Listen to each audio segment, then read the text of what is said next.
Karena pada waktu itu kami buat banyak pelayanan yang baik. Tapi tidak semua menghasilkan jiwa baru.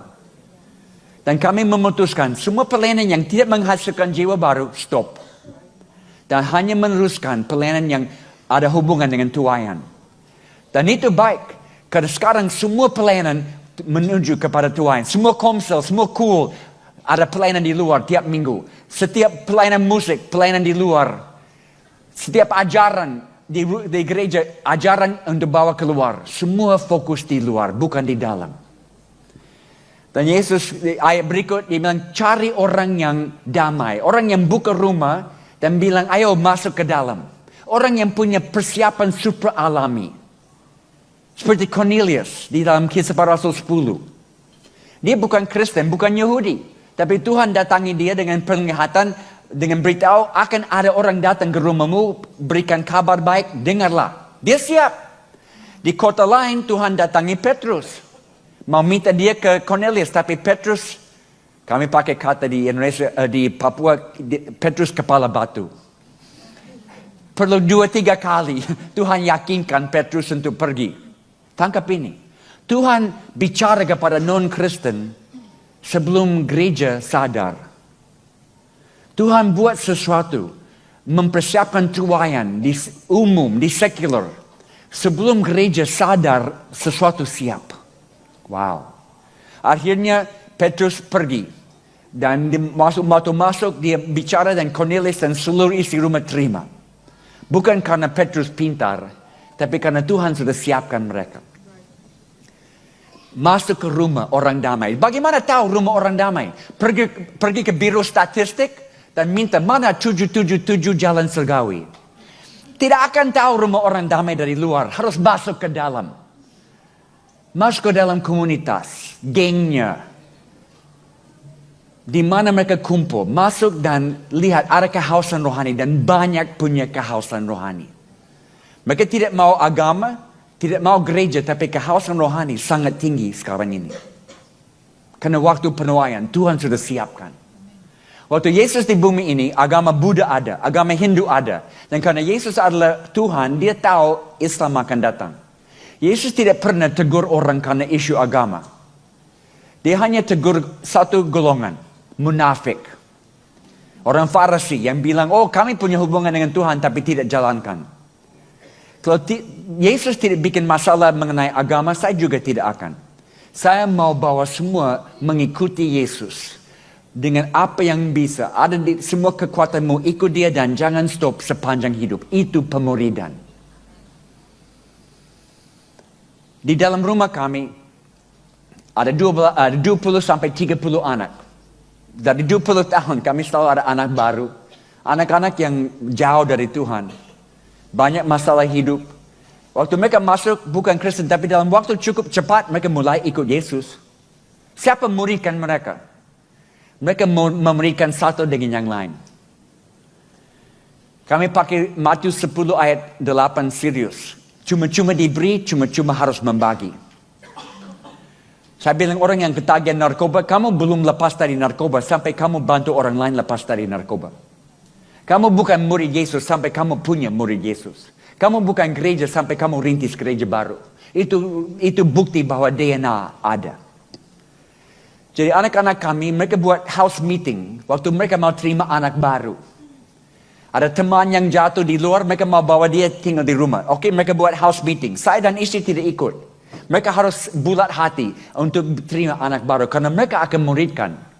Mereka bawa dia ke dalam dan satu anak yang mungkin 1 bulan dengan kami, dia pegang tangan, dia bilang, hey, sama seperti saya coba ikut Yesus, kamu ikut saya. Itu pemuridan. Satu langkah di depan orang yang kamu muridkan. Masuk ke dalam komunitas, orang baru, kelompok baru yang bukan Kristen, dan bawa orang satu langkah demi satu langkah menuju kepada Yesus. Itu pemuridan. Melihat gereja muncul di situ, gereja tanpa tembok. Dan Yesus, ayat berikut, Yesus bilang, jangan pindah-pindah. Tapi Yesus, saya penginjil. Saya harus ke sini, ke sana, ke sana. Jangan, tinggal tetap. Invest dalam beberapa orang. Kalau Yesus hanya bisa invest dalam 12 orang, dan satu di antaranya gagal, Kenapa kita pikir bisa lebih dari 12? John Chin, yang saya singgung tadi, di 30,000 orang dalam 9 bulan, caranya apa? Minggu pertama ada 12 bertobat, dia bawa ke apartemen untuk pemuridan, kelas pemuridan. Dia kasih mereka satu pelajaran tentang keyakinan keselamatan. Dan dia bilang mereka, hey, minggu depan ada lesson kedua. Tetapi, kalian harus bagi lesson pertama dengan murid-muridmu sebelum dapat lesson kedua. Dan mereka buat. 12 ini keluar menangkan 12, masing-masing kasih pelajaran pertama, kembali dapat pelajaran kedua. Dan mereka latih murid mereka untuk buat yang sama. Bermultiplikasi out of control. Sampai 30,000 dalam 9 bulan. Karena minta tanggung jawab atas firman. Wow. Pemuridan. Untuk melakukan firman. Dan Yesus bilang waktu masuk, makan dengan mereka. Pelayanan makan. Saya pikir ini cocok di Singapura.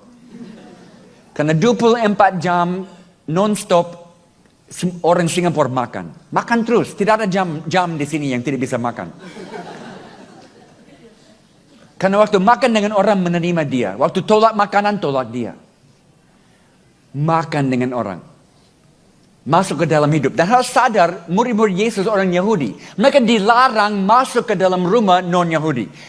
Dilarang secara budaya makan satu piring dari orang non-Yahudi. Dan Yesus lawan budaya. Dia bilang masuk ke dalam, makan dengan mereka. Supaya mereka lihat Yesus up close and personal. Dari jarak dekat. Dan kalau ada orang yang sakit, sembuhkan mereka. Matius 10 yang sama dengan Lukas 10. Yesus bilang kalau ada kulit kusta, penyakit kusta, tahirkan. Kalau ada yang kerasukan, keluarkan roh jahat. Kalau ada yang mati, bangkitkan. Artinya semua keperluan, apa yang mereka perlukan, jawab. Kalau ada bapa yang di PHK, bantu dia dapat kerja.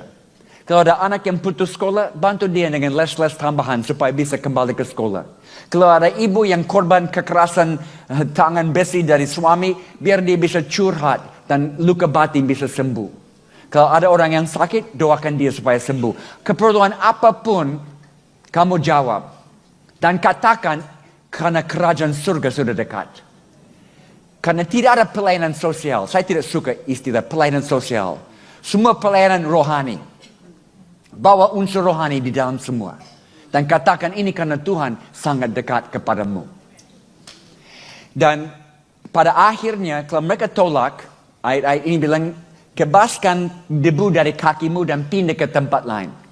Nah, waktu saya coba hidupin Lukas 10, 11 tahun ini pola hidup saya.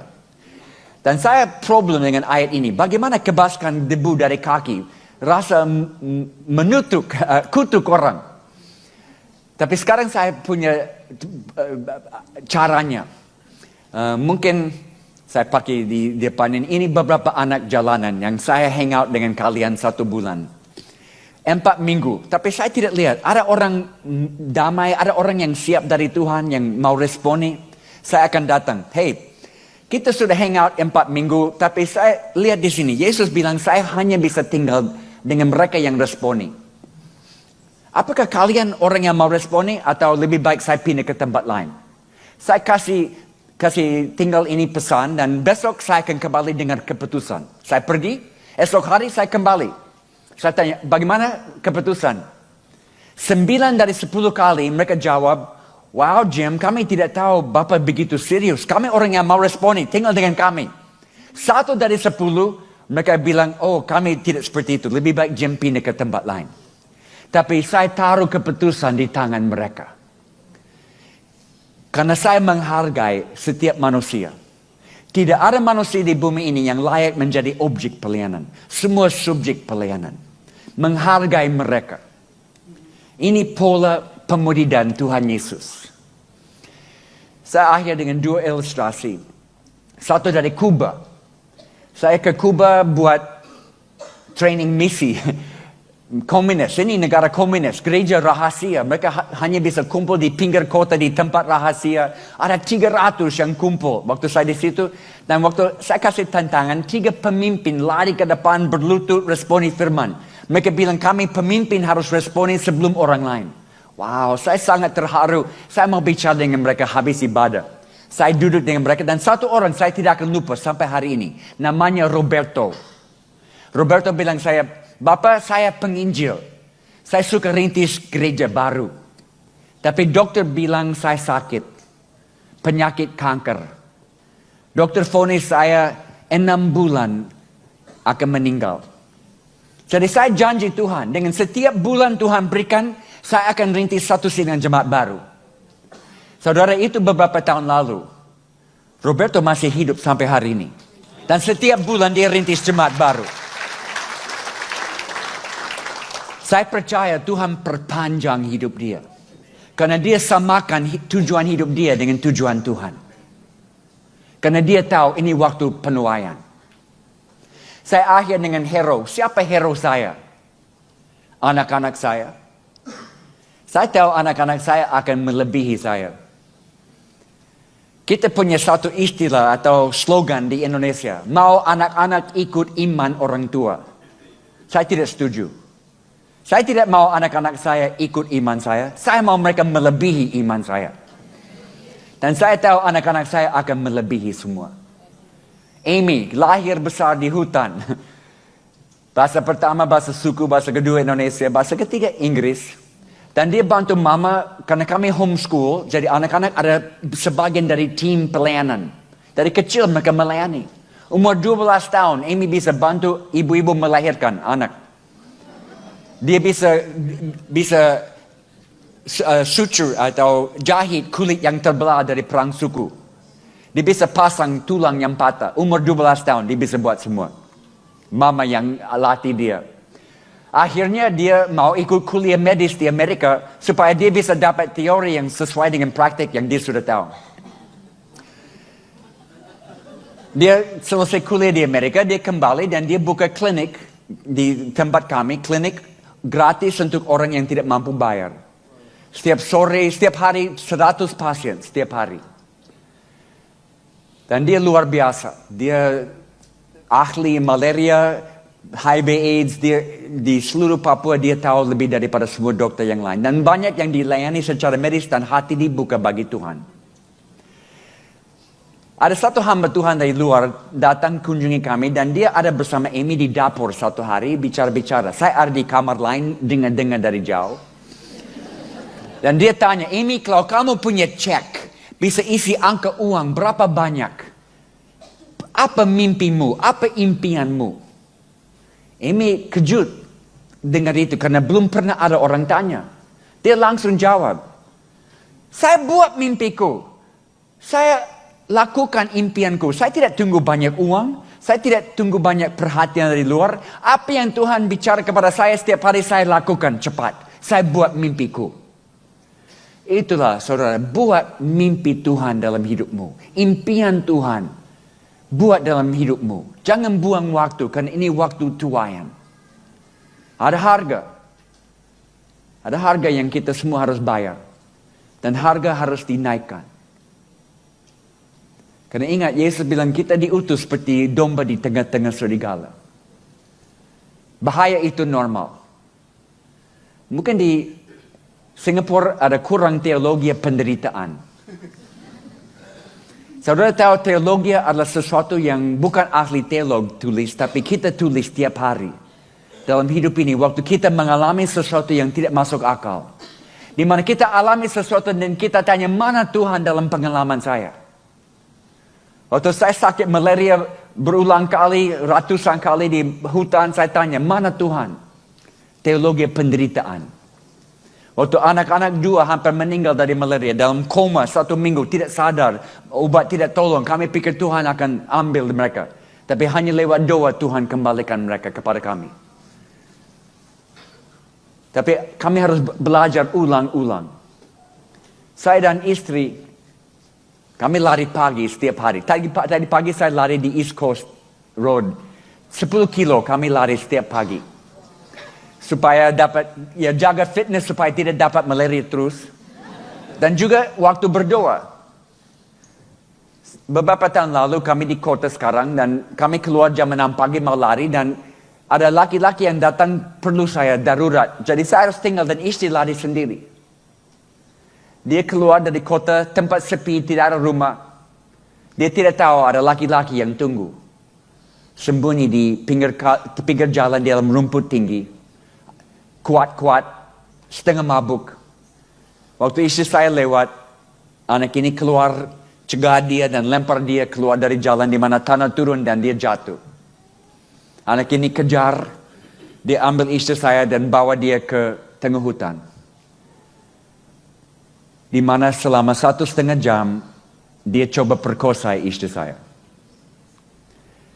1,5 jam Tuhan berikan kekuatan supernatural kepada istri saya untuk melawan. Setiap kali dia lawan, anak ini pukul dia. Setiap bagian tubuh istri saya dipukul dari kepala sampai ke kaki. Muka dipukul begitu banyak sampai mata bengkak tutup. Sesudah 1,5 jam, istri saya ada berbaring di bawah, tidak bergerak lagi. Anak ini pikir dia sudah bunuh istri saya, dia lari. Tuhan beri kekuatan sedikit lagi supaya istri saya bisa bangkit dan cari jalan kembali ke jalan raya. Ada mobil lewat, bawa dia ke rumah sakit. Malam itu waktu dia keluar dari rumah sakit, pulang ke rumah, ini kesaksiannya. Dia bilang, Tuhan, terima kasih kau berikan saya sedikit waktu lagi di bumi ini untuk melayani engkau. Terima kasih. Dan dia tambah ini. Dan iblis kami tertawa kau. Ini tidak akan hentikan kami akan tetap maju. Karena kami tahu kami ada dalam peperangan rohani. Dan iblis tidak menyerahkan daerahnya dengan cepat, dengan gampang. Esok hari ada 20 anak dari jalan terima Yesus. Minggu berikut ada 20 lagi. Ada terobosan dalam pelayanan kami di jalan. Dan iblis mau bikin kami takut lewat intimidasi, lewat kekerasan. Saudara di Singapura, yang mungkin tetap di Singapura atau kembali ke Indonesia, tahu ini waktu paling indah untuk hidup di bumi ini. It's the best time to be alive. Karena mata kita bisa lihat tuayan yang besar-besar. Akan ada bahaya. Jangan lihat serigala, lihat di mana gembala yang baik pimpin kita.